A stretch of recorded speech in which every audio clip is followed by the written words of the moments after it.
வணக்கம். இன்றைய அரசியல் ஆடுகளம் நமக்கு சொல்லும் செய்திகள் என்ன அப்படிங்கிறத இப்போது பார்க்கலாம். அதாவது அந்த விஜய் பிரச்சனை 2 நாளாக பேசிக்கிட்டு இருக்கோம். திரும்பி அதை விட்டுட்டு வேறு பிரச்சனைகளை பேசலாம்னா பேச விட மாட்டேங்கிறான். இந்த செந்தில் பாலாஜியை பற்றி சொல்லணும்னா, நான் 25 ஆண்டு காலம் காவல்துறையில் இருந்திருக்கேன். காவல்துறையில் இருக்கும்போது என் வேலையை மட்டும் பார்க்கலன்னா, குற்றவாளிகளை பற்றி ஆராய்ச்சி செய்து த கிரிமினல் வேர்ல்டு, அதாவது குற்றவாளிகளின் உலகம்னு ஒரு பெரிய புத்தகத்தையே நான் ரெடி பண்ணியிருக்கேன். அது மட்டும் இல்லாமல் நான் கிரிமினாலஜி எம்எல் மாஸ்டர் ஆஃப் லாவில் கிரிமினாலஜியில் இந்த குற்றவாளிகளுடைய இதெல்லாம் நிறையா படிச்சிருக்கேன். பீனாலஜியில் குற்றவாளிகளை பற்றி எல்லாம் படிச்சிருக்கேன். நான் பார்த்த குற்றவாளிகளில், நான் படித்த குற்றவாளிகளில் இப்படி செந்தில் பாலாஜி மாதிரி ஒரு குற்றவாளியை நான் பார்த்ததே இல்லை. என்ன ஜென்மங்கிறது கூட எனக்கு தெரியல. இத்தனை பேரை கொலை பண்ணியிருந்தான். நம்மளை அன்னைக்கு பார்த்தீங்கல்ல, முழிச்ச மொழியை பற்றி வீடியோ போட்டோம். 18 லட்சம் பேர் ஒரு நாளில் பார்த்துருக்காங்க. எனக்கு பெரிய சந்தோஷம். 18 லட்சம் பேர் உண்மையை தெரிஞ்சுக்கிட்டாங்க.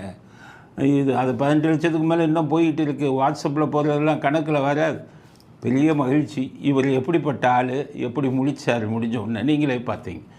எவ்வளோ பெரிய குற்றவாளியும் ஒரு கொலையை பண்ணிட்டான்னா அப்ஸ்காண்டிங் ஆகிடுவான்.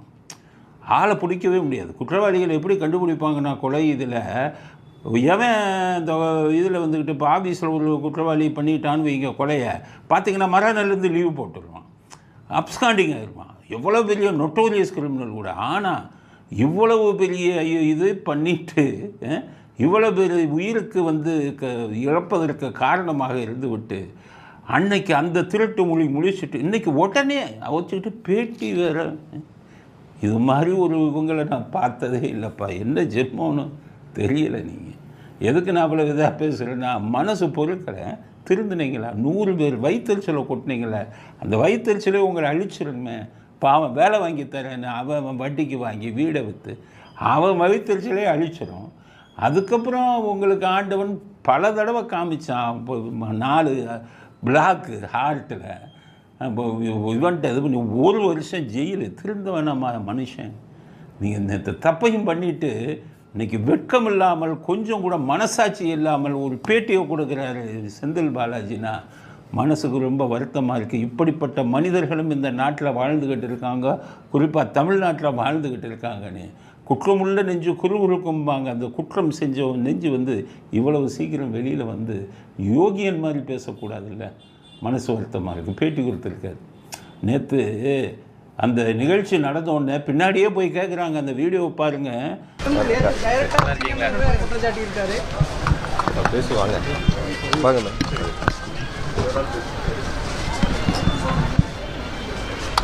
இப்போ சார்னு கேட்குறாங்க. திரும்பி கூட பார்க்காம ஓடின ஆள் மனசாட்சி உறுத்தி இன்றைக்கி ஒன்றுமே நடக்காத மாதிரி, ஒன்றுமே இதுதாகாத மாதிரி பேட்டி கொடுக்குறாரு வெக்கம் இல்லாமல்.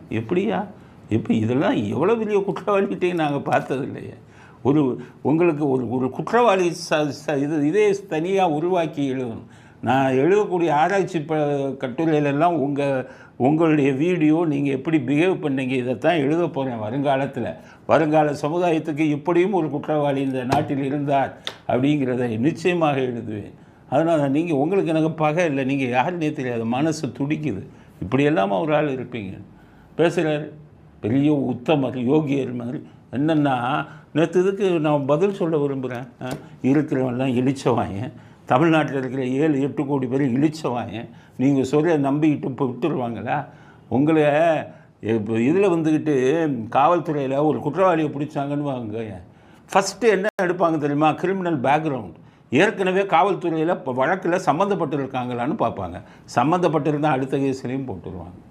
நைட்டு ரவுண்ட்ஸ் எல்லாம் பிடிக்கிறாங்களே காவல்துறையில், ஏற்கனவே குற்றம் செஞ்சுருந்தா அவ்வளோதான், பிடிச்சி உள்ளே தள்ளிடுவாங்க. கோர்ட்டுகளில் நான் பெயிலுக்கு போகும்போதெல்லாம் ஜட்ஜு கேட்பாங்க, ஏற்கனவே குற்ற பின்னணி இருக்கா? ஆமாம், 100 பேர்கிட்ட பணத்தை வாங்கிட்டு ஏமாற்றிருக்காங்கன்னு சொன்னாலே நோ பெயில் அப்படிம்பாங்க. அத்தனை ஏற்கனவே பல குற்றங்களையும் செஞ்சுட்டு இவ்வளோ யோகியர் மாதிரி பேச எப்படித்தான் உங்களால் முடியுதுன்னு தெரியலையே. அவர் என்ன சொல்கிறாரு? கட்டுப்பாடான கூட்டம், கட்டுப்பாடற்ற கூட்டம் அப்படின்னு இருக்கான். 2 நமக்கு கிளாஸ் எடுக்கிறாரு. கட்டுப்பாடான கூட்டம், கட்டுப்பாடற்ற கூட்டம். இவர் விஜய்க்கு வந்தது கட்டுப்பாடு அற்ற கூட்டமாக. அவர் சொல்கிறார் கட்டுப்பாடு அற்ற கூட்டம். நேற்று பேசும்போது ஒரு கேட்டார், ரொம்ப கட்டுக்கடங்காத கூட்டமான்னு கேட்டார். நான் சொன்னேன் கட்டுக்கடங்காத கூட்டம் இல்லை, கட்டுப்பாடற்ற கூட்டம்னு. கட்டுக்கடங்காத கூட்டம்லாம் இல்லை. உங்ககிட்ட வர்ற ஆளு முப்பெருமிழாவில் வர்ற ஆளுலாம் பிரியாணியை திருடுறான், வாழை மரத்தை திருடுறான், சேரை தூக்கிட்டு போகிறான், உப்பை திருடுறான், கரண்டியை திருடுறான். கட்டுப்பாடற்ற கூட்டம் யார்? உங்கச்சி உங்க பின்னாடி வர்றவன் தான் கட்டுப்பாடற்ற கூட்டம். 1000 ரூபா கொடுத்து கூட்டிகிட்டு வரீங்கல்ல, அவன் தான் தூக்கிட்டு போகிறான். இந்த லட்சத்தை இவர் விஜய்க்கு வந்தது கட்டுப்பாடற்ற கூட்டமா? உள்ள 1000 பேர் அனுப்புனீங்கல்ல, ஆயிரக்கணக்கான பேர், அவன் தான் அந்த கட்டுப்பாடற்ற இதெல்லாம் பண்ணினான். அதை விஜய் கட்சியை சேர்ந்தவங்கன்னு சொல்ல முடியுமா? கட்டுப்பாடற்ற கூட்டமே உங்கள் கூட்டம் தானேயா. திமுக நல்லா இருந்தது, இவ்வளவு மோசமாக இல்லை. எத்தனை மந்திரி இருக்கான், எத்தனை மாவட்ட செயலாளர் இருக்கான், எல்லாம் உங்களை மாதிரியா ஃப்ராடு பித்தலாட்டம் பண்ணிக்கிட்டு இருக்கான். ஒரு ஆள் அந்த கட்சியை கழிச்சிடுவீங்க. அப்படி கட்டுப்பாடற்ற கூட்டம்னு நமக்கு விளக்கம் சொல்கிறார். ஊரில் இருக்கிறவெல்லாம் இழிச்சவாங்க, இவர் மட்டும்தான் அறிவாளி அப்படிங்கிற மாதிரி. அதனால் கட்டுப்பாடற்ற கூட்டம் உங்களது கூட்டம்தான், குறிப்பாக நீங்கள் உருவாக்கிய கூட்டம்தான். அந்த கூட்டத்தை 1000 பேரை உள்ளே விட்டதுனால அவர்கள் தான் கட்டுப்பாடற்ற நடந்தார்கள். இடத்த அந்த கட்சியை தான் தேர்வு செய்யணுமா? யார்கிட்ட இது விடுறீங்க? இது எல்லாம் இது படிக்காதவனா? நீங்கள் மட்டும் பெரிய பேர் படித்தவரா? இவர் சொல்கிறார் இடத்தை அந்த கட்சிகள் தான் தேர்வு செய்ய வேண்டும். அந்த கட்சி தானே தேர்வு செய்யணும். அந்த கட்சி தானே முதல்ல ரவுண்டானாவை கேட்டாங்க, கரூர் ரவுண்டானாவை. நீங்கள் போலீஸுக்கு ஃபோன் பண்ணி கொடுக்காதுன்னு சொன்னீங்களா இல்லையா? ஏன் இல்லைன்னா போலீஸ்காரன் அவனாக கொடுக்க மாட்டான், குறுகலான பிளேஸ். உங்களை மாதிரி அரசியல்வாதிகள் தலையீடு இருந்தால் மட்டுமே அவங்க சொல்லுவாங்க. அந்த மாதிரி இடத்தையும் கெடுதலை இது பண்ணி அப்போ பிரச்சனை வரக்கூடிய இடத்தை தேர்ந்தெடுத்தது யார்? மனசாட்சியை தொட்டு சொல்லுங்கள் செந்தில் பாலாஜி. நீங்களே தேர்ந்தெடுத்துட்டு இவரே அது இவங்க தான் கேட்கணுமா? கேட்ட இடத்த எங்கே கொடுத்தீங்க? அதில் யோகியர் மாதிரி பேசுகிறார். அடுத்தது என்ன சொல்கிறாரு செந்தில் பாலாஜி, உடனே நீங்கள் எப்படி ஆஸ்பத்திரிக்கு போனீங்கன்னா அதுக்கு ஒரு காதில் பூவிக்கிற நம்மெல்லாம் இழிச்சவன் என்னவா? இவர் ஆஃபீஸில் இது வீட்டில் இருந்தாராம். வீட்டில் கட்சி நிர்வாகிகளுடன் பேசிக்கிட்டு இருந்தாராம். உடனே அடுத்து இவருக்கு இதுக்கு வந்தாராம், வீடை முடிச்சுட்டு ஆஃபீஸில் கூட்டம் போட்டுக்கிட்டு இருந்தாராம். அப்போ இவருக்கு ஃபோன் வந்ததான், அதை கேட்டுட்டு ஓடினாராம். பாவீங்களா? இப்போ நான் என்ன கேட்குறீங்க, எப்படி பாதிக்கப்பட்ட உடனே அவர் மருத்துவமனைக்கு போனார்னு? நான் இந்த கட்சி ஆஃபீஸில் தான் இருக்கேன், இங்கே தான் இருக்கேன். எங்களுடைய பகுதி செயலர் ஒன்றிய செயலர் கூட்டம் 6 மணிக்கு என்னோட ரவுண்ட் டேபிள் நிர்வாகிகள் இந்த நிகழ்ச்சி இன்றைக்கி போகிற சம்பவமான நிகழ்ச்சி சம்மந்தமாக என்னோட கிட்டத்தட்ட ஒரு 3/4 மணி நேரம் 1 மணி நேரம் என் கூட பேசிட்டு இருக்காங்க என் வீட்டில். அதை முடிச்சுட்டு நான் கட்சி ஆஃபீஸ் வரேன். இங்கே இருக்கும்போது எனக்கு தகவல் வருது, இந்த மாதிரி பாதிக்கப்பட்டிருக்காங்க, மருத்துவமனைக்கு நீங்கள் போங்கன்னு சொல்கிறாங்க. நான் இங்கேருந்து அமராவதி மருத்துவமனை போகிறதுக்கு எவ்வளோ நேரம் ஆகும்? இங்கேருந்து அந்த அமராவதி மருத்துவமனைக்கு போகிறதுக்கு எவ்வளோ நேரம் ஆகும் சொல்லுங்கள்?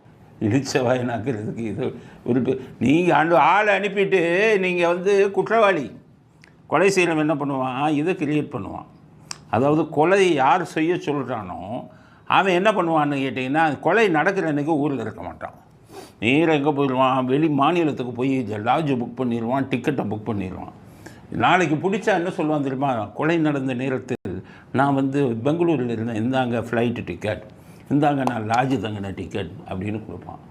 அந்த ஃப்ளைட்டு லாட்ஜ் போனதெல்லாம் எதுக்குன்னா கொலைகளுக்கு எனக்கு சம்மந்தம் இல்லைன்னு சொல்கிறது. இவர் இங்கே இது நடக்குதான், இவர் ஆஃபீஸில் இருந்தாராம், வீட்டில் இருந்து மீட்டிங் போட்டாராம். அதனால் அங்கேருந்து ஃபோன் வந்ததான். நீ அனுப்பின ஆளுங்களை வச்சுக்கிட்டு அங்கேருந்து ஃபோனில் என்ன ஆச்சுன்னு இப்படி பண்ணுன்னெல்லாம் டைரக்ஷன் கொடுத்துக்கிட்டு இருந்தது யார்? உங்களை மாதிரி ஆளுங்க தானே.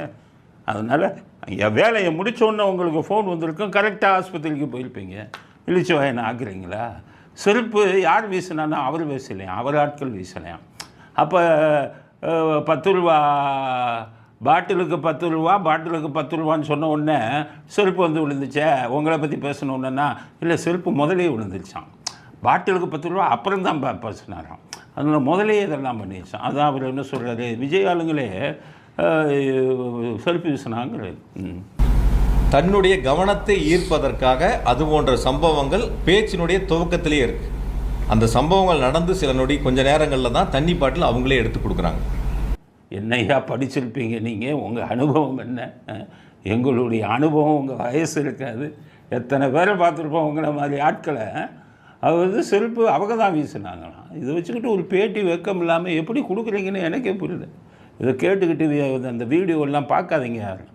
வயிற்றுச்சலாக இருக்குது. இப்படி ஒரு முட்டாளாக்கக்கூடிய ஒரு மனிதர் இவர் இன்னும் அந்த நாட்டில் சுற்றிக்கிட்டு தெரிகிறார். எம்எல்ஏவாக இருப்பதே நாட்டுக்கு கெடுதல். என்னமோ அவர் கரூர் வந்து இவர் ஒரு கரூருக்கு ஒரு ராஜா மாதிரி பேசுகிறார், சிற்றரசன் மாதிரி. எங்கள் கரூரில் எங்கள் கரூர் உங்களுக்கு பட்டா போட்டு கொடுத்துருக்கா? ஜோதிமணி எல்லாம் இருக்காங்களா கரூர் எம்பி, அவங்கெல்லாம் ஒன்றும் இல்லையா? நீங்கள் மட்டும் என்ன பட்டா போட்டு கொடுத்துருக்கா? கரூரை விட்டே உங்களை வந்து உள்ளே போக முடியாத நிலைமை வருகிறதா இல்லையான்னு பாருங்கள் நீங்கள் பண்ணுற அட்டூழியத்துக்கு. நம்ம கரூரை இவங்க கையிலையும் கரூர் அவர் வந்து இவர் செத்தாங்களே அவங்களில் வந்து இவருக்கு வேண்டியவங்களும் இருக்காங்களாம்.